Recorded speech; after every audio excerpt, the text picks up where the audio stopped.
Greetings, metalheads, and welcome to No Nonsense Metal Reviews. I'm George, and today I'm back with a random assortment for a latest collection update. These are just a few of the recent additions to my collection, few of my recent purchases. Filled in some pretty important, significant gaps, actually, in my rather expansive and ever-growing collection. A few things that I really am surprised that I had them missing, in fact. But you know what? There's just so much music out there, and there's only a limited amount of resources available. So finally got round to picking up a few pieces. A real mixed bag, actually. All great releases, but yeah, just nice pieces to have. So first up, one of my favourite black metal bands, a truly legendary black metal band, hailing from Sweden. Of course, I'm talking about the great Dark Funeral. And this release is effectively a compilation that combines their debut self-titled EP, which was released in 1994, I believe. And then we get a couple of cover songs of the legendary Bathory, obviously one of the great inspirations for black metal, and the development of the second wave of black metal, and obviously a very important band to Dark Funeral, as we get not just one but two covers. And we also get the inclusion of some live tracks as well. And I believe they were recorded in South America in 2003, in fact. So this is a reissue. This is part, and you can see on the sticker, cracked case, but I'm going to obviously have to change that. But this is part of the Death Certificate Century Media campaign.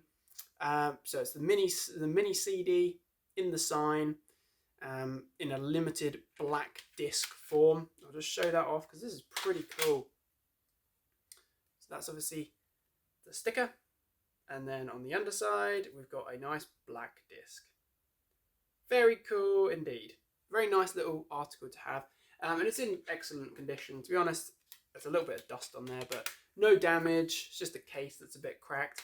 And I picked this up for next to nothing. I think it was about £5. And it's hard to get hold of a copy of In the Sign now. I do have a cassette version of this excellent release. A new-ish release last year or so from Darkness Shall Rise Productions, who have been reissuing tons and tons of awesome albums and releases on cassette tape. And they also covered the first couple of studio albums, full-length albums, from the mighty Dark Funeral as well. I absolutely love Dark Funeral. It's that abrasive, heavier, more extreme end of the kind of black metal spectrum, but there's a whole lot of atmosphere there. It's fast and it's formidable. It's diabolical stuff, but it's well written. There's no sort of weak, thin, tinny sound here. It's full, in-your-face diabolism. And this release comes with some pretty brilliant tracks, actually. Open the Gates, Shadow over Transylvania, My Dark Desires, and In the Sign of the Horns. They are the four tracks that comprise that original self-titled EP, and they're all brilliant tracks. Absolutely fantastic. Maybe less grand than the likes of Emperor, for example, but certainly, in my opinion, a bit heavier, a little bit more direct, a bit more of a battering there. But it's just brilliant stuff. The Bathory covers are great as well. They're enjoyable. Dark Funeral do a very good job of performing those tracks. The tracks in question are Equimanthorn, and we've got Call from the Grave. Good tracks. Brilliant stuff. Heavy, hard-hitting. Bathory are a legendary band, and it's one of those nods that you see so frequently throughout the metal world. You know, tribute to Bathory. I think it was only in the last album, or last few years anyway, that we had Suda, another black metal household name, doing a covers EP of those Bathory tracks. But that said, very good versions here. And then the live tracks as well. Live tracks of Open the Gates, Shadows over Transylvania, and My Dark Desires. All brilliant. Sound like a formidable live outfit. Certainly delivers the goods. So I'm really chuffed to have this, as this is the only, other than the live album, De Profundis, it's the only omission from my Dark Funeral CD discography. So I love that one. Absolutely love it. So keeping with black metal, I've actually got 2 releases from Austrian black and death metal heavyweight, household name, the mighty Belphegor. I say household name, certainly in the underground. Belphegor are highly regarded, greatly revered. They're a freaking great band. And the weird thing is that I have a very sort of fragmented relationship with Belphegor. Although they are a fantastic black and death metal band, I've only had, I think they've got 12 studio albums in total. For years, I'd only gotten 3. And that included Totem Ritual and Conjuring the Dead, Black Magic Necromance. Those are the only 3 that I had. Although I'm very familiar with those albums, I'd come back to them periodically. I knew they were a solid band. They were one of those bands that you just, even though you know they're good, you just don't seem to give it the time and attention. So over the last few months or so, I've been trying to pick away and fill in a few gaps in my Belphegor catalogue. And these are, well, the final 2 pieces, in fact. I think the other ones I've been listening to periodically here and there, but I've been paying a little bit more attention to these couple. So this is I believe this is the 4th album, which is from 2005, it looks like. This is a digipack from Napalm Records. It's a really nice, high quality digipack actually. Folds all the way out. This it is a limited edition digipack, but it's a German import, as I found it for about £6 from Momox, whatever that is. This is Goatreich Flesh Cult, album number 4, I believe. Really good though. It's definitely more death metal than black metal, but there's a real sinister, diabolical vibe here. But it's a really good mix of pummeling death metal that at times it brings like Nile to mind. Sometimes it's a bit more frantic. Sometimes it's very blackened. But it's just, you know what? It's brilliant. Not overly technical, not overly complicated, but it's the sort of death metal or blackened death metal where you can guarantee that you can have a solid head bang along to it. You know, it's toe tappable stuff. But it's a great album. Short and sweet. I think it's in the region of about 40 minutes. But we've got some brilliant tracks. Bleeding Salvation. We've got the title track, Goatreich Flesh Cult, is brilliant. Swarm of Rats. The Crown Massacre. Heresy of Fire. It's a really good, really strong album. As I say, this is going to appease fans of Cannibal Corpse and Nile, but it's also definitely going to appeal to fans of bands like Dark Funeral, for example, or Marduk. Got that kind of heavy, aggressive style. The other piece that I was alluding to there is Walpurgis or Vulpurgis Rites, Hexenwahn. Not quite sure on the pronunciation of that one. This is a few albums later. 2009, this is a digipack version courtesy of Nuclear Blast Records. Really nice package. Again, this was a pre-owned copy that I picked up from Germany again, and it was very inexpensive, to be honest, about £5, but it's really nice, practically new. This one I think I do enjoy a little bit more, mainly because I'm pretty deep in the black metal underground at the minute. I'm absolutely devouring raw, unadulterated black metal, more so than death metal at the minute. But no discredit to Goatreich, but I do believe this is a little bit of a stronger album. There's definitely progression there. This is more of a black metal leaning on the kind of spectrum album than Goatreich, but solid. Still very heavy, still pummeling, but tracks like the brilliant opening track Walpurgis Rites into Veneratio Diaboli, I Am Sin. Try and pronounce that right. That's a epic track, a little bit of a longer number, but it's very grand, very sinister. But these Austrians are pummeling.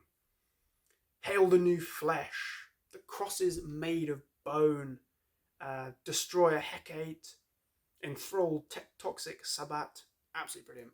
And then we've got Hexen van Totencult at the end there. Absolutely brilliant. A really, really formidable album. I'd say this is, yeah, definitely a little bit better in my opinion than Goatreich, but I think they're both kind of got their own magic to them. So, yeah, we don't need to compare. They're both just solid as a rock. Blackened death metal albums from a seriously good band, and I can't believe I overlooked these albums and this band for so long. So unjust.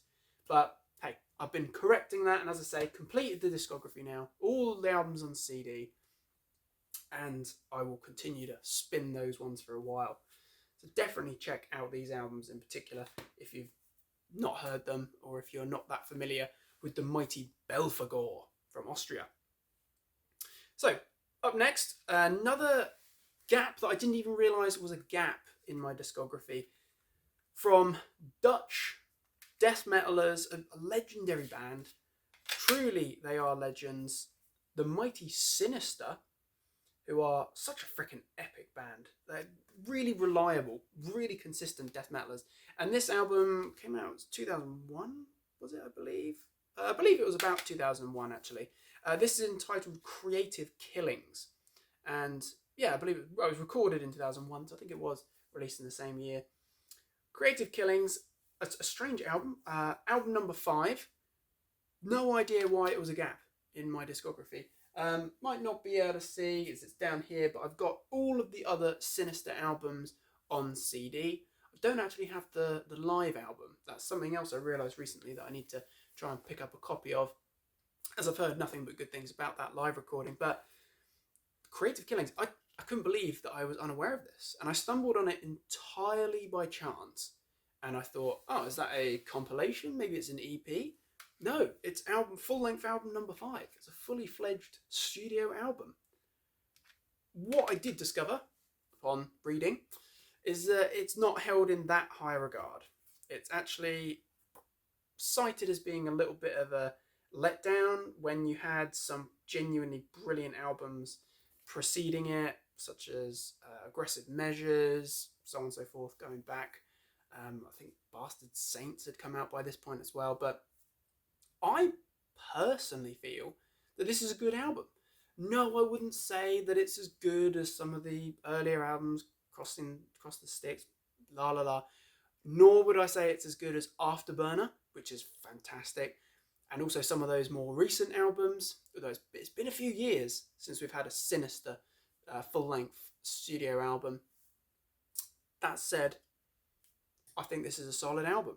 No, it's not as good as the others, maybe, but actually it is pretty reliable. We've got some good tracks here. Bleeding Towards the Wendigo, title track Creative Killings, Reviving the Dead, Early Gothic Horror, Altering the Beast. There's some solid tracks here, and actually it's not a very long album. It's less than 40 minutes long. It's about 35 minutes, I believe. I personally think that it's really quite solid. It's definitely got that sinister sound and pace. The guitar work is brilliant. You've got Alex on bass, Rachel on vocals, Ad on drums, and Bart on guitars there. There's the lineup. It's formidable stuff. It really is. It's solid death metal. If you're not familiar with Sinister, I probably wouldn't recommend this as being your starting point. I'd personally recommend going for some of those pretty much guaranteed heavy-hitting albums like Afterburner. Remind myself, we've got the brilliant post-apocalyptic Servant as well. We've had a number of fantastic albums from this fantastic band. Really solid, guaranteed to appease fans of everyone from Bolt Thrower to Cannibal Corpse and, you know, deeper into the unknown. But really solid, crushing, heavy death metal band. Absolutely fantastic. If you like suffocation even, you know, you've got that element of technicality here, but it's not too technical. But I'd say this is a little bit underrated. Now, I think it's personally quite a good album. Listened to it a fair few times now. From stumbling upon it completely by chance, I think it's actually quite sought after now. I think I paid about £10 for this one, but mint condition, practically new. Yeah, solid death metal there. Up next, a little bit different. A good album though, and a legendary band that have, transformed from an old school death metal band into a doom band, into a death doom band, gothic metal, experimental avant-garde stuff, and gradually kind of work their way back to a death doom sort of sound and style. Paradise Lost, from here in the UK, from up north in fact. A great band, and I have the majority of their studio albums. There's a couple that I haven't got yet, but over the last couple of years I've been dipping in and out here and there. Really impressed by the Plague Within album. I think that's fantastic. Really impressed by Obsidian as well, and fell in love with that old classic material from Lost Paradise and Gothic as well, so on and so forth. They're one of those bands that if you say Gothic or Doom Metal, Death Doom, Paradise Lost are going to be within the first sort of handful of artists and acts that's going to be mentioned there. But this album, Medusa, was released in 2017, and I remember hearing it at the time, and I was really big into it. In fact, I remember reviewing it at the time, and I was absolutely convinced that I had a copy, but I cannot find it. It's perfectly possible that I may have had a copy and then, for whatever ignorant, stupid reason, I got rid of it, but it's not here. I have checked the entire collection. It took me days, but I decided to do a little bit of research, and I found this lovely £5, practically mint condition, digibook format with bonus tracks. Very cool indeed. There's a tiny little microscopic mark on it, but other than that, this is practically brand new. Really strong album though. I find that this is so memorable. There's so many hooks. There's so many great tracks here. The full band is in absolutely fine form here. I wonder if we've got a shot of the band anywhere in the little booklet. So it's one of these nice little digibook formats where you've got quite an extensive insert with all your lyrics and all the details in there. Nick Holmes, what a fantastic, legendary vocalist. Of course, you may be familiar with Nick as being vocalist of the mighty Bloodbath, old school death metal tribute band that they are, absolute legends. Then you've got Greg McIntosh, a superb guitarist, has been there alongside Nick the whole while. That guy can deliver some of the filthiest, nastiest riffs, but he can also deliver some really stunning solos and leads. It's just brilliant stuff. Got Aaron Eady on rhythm, Steve Edmondson on bass, and Walteri, I'm not quite sure, on drums. All very talented musicians. Very, very talented. Cannot fault them one little bit. I'd say this is a perfect Death Doom album. Really weighty tracks. Kick off with Fearless Sky, which is about 8 minutes long. Monumentally heavy. Freaking formidable, crushing, doomy riffs. Then Greg comes in with his death growl. Nick comes in with his growling vocals and then throws in some amazing, catchy, very memorable, harmonious cleans in there as well. And I think that's the thing about this album, or just about Paradise Lost, certainly with their most recent few albums.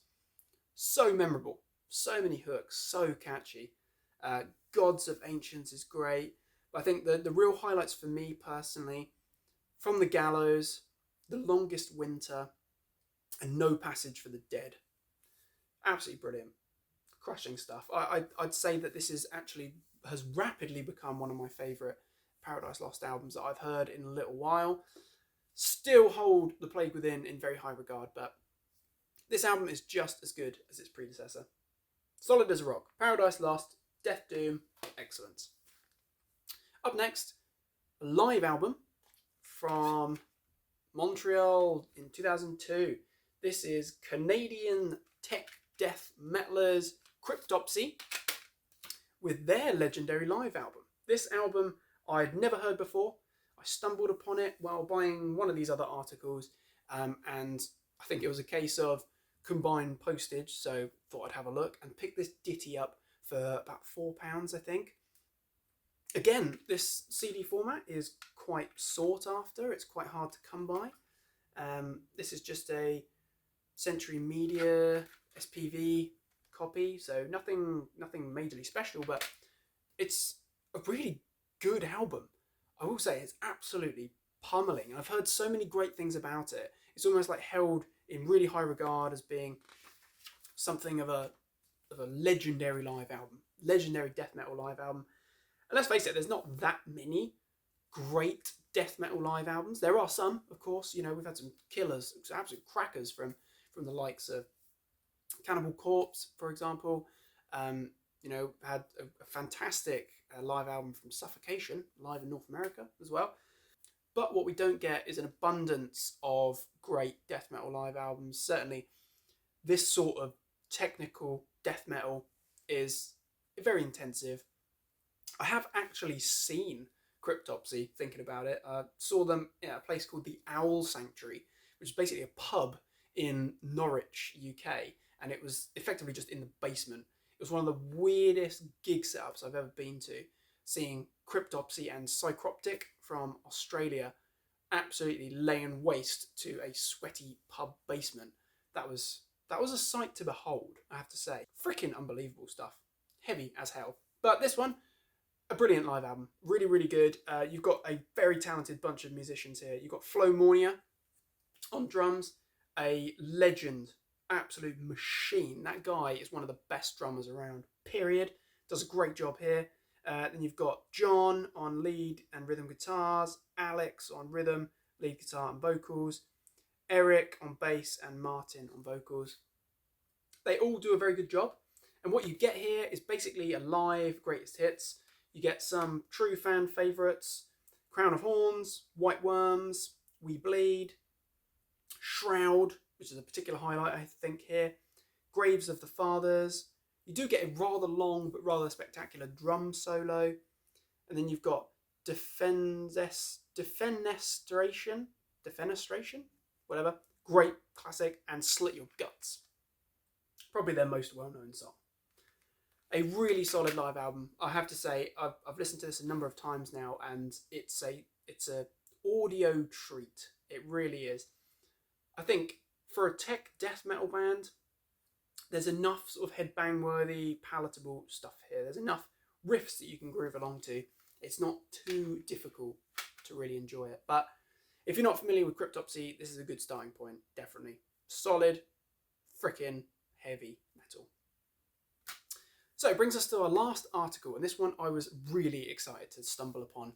I was actually looking to see if I could get a vinyl copy of this, because Rotting Christ have rapidly become, over the last couple of years, one of my all-time favourite bands. I freaking love Rotting Christ.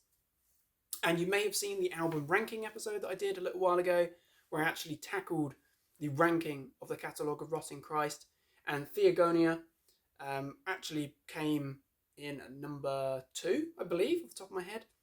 This album was released in 2007. This is such a good album.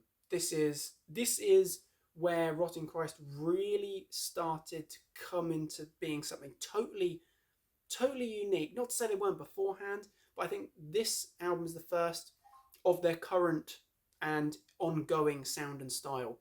I think they really were in full swing by this point, and it just delivers the goods.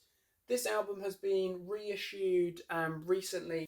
Got our reissue with alternative artwork here, which is, you know, the new artwork looks great. It's a really nice package, but I stumbled upon this, and I have not seen a copy of this sort of original format before. Certainly not in a digipack. Certainly not with a bonus DVD. So I was delighted when I saw it at £6. And yeah, there might be a few little marks on the sleeve there around the edges, but hardly anything at all. This is a really lovely thing to have, and I don't care that I've got both formats. As a avid collector and a massive fan of Rotting Christ, I'm happy to have both versions, as I actually have that artwork on a long sleeve as well. So I kind of feel like I've now got the complete Theogonia package. If I can find a vinyl that's reasonable, I will also get that. But what a cracking album. Absolutely brilliant. In the sign of prime creation, a track that has frequently appeared in their live sets over the years. The absolutely legendary second track there, Karavnos. I can't pronounce the Greek, unfortunately. Then we've got Nemesis, Gaia Telos, Helios Hyperion. Absolutely brilliant. Magnificent album. This is one of Rotting Christ's best efforts. Absolutely brilliant. And this is a really nice little package. So I'm chuffed to bits to have this original in the collection as well. No, it's not quite my favourite, but it's certainly up there. If it's not number one sometimes, then it's only ever going to be no further down the scale than number two. Freaking amazing. Greek legends, black metal legends, Rotting Christ. So, there you have it. A rundown of my latest editions, purchases, and, gaps that I've plugged in the collection, things that I'm all chuffed to have. Copy of, finally, so I've got a CD copy of Dark Funeral's legendary EP in that compilation form in the sign. Then we've got Sinister, Dutch death metalers with creative killings. We've got a couple of releases from the mighty Belphegor from Austria. We've got UK Death Doom and Gothic Legends Paradise Lost with Medusa. Canadian tech death metalers Cryptopsy with the brilliant None So Live. Absolutely fantastic. And lastly, we've got Rotting Christ with Theogonia. One of their best albums and a lovely edition that we've got here. So my friends, what are your thoughts and opinions on these releases, on these bands? Have you got a copy? Are you jealous? Do you think any of these deserve a bit more love and attention? Interested to hear thoughts and opinions of others as always. But thank you very much for watching, my friends. Do check back soon for more reviews and recommendations. Take care of yourselves. Feel free to like and subscribe as always. Really do appreciate the ongoing support. But take care, my friends, and stay heavy.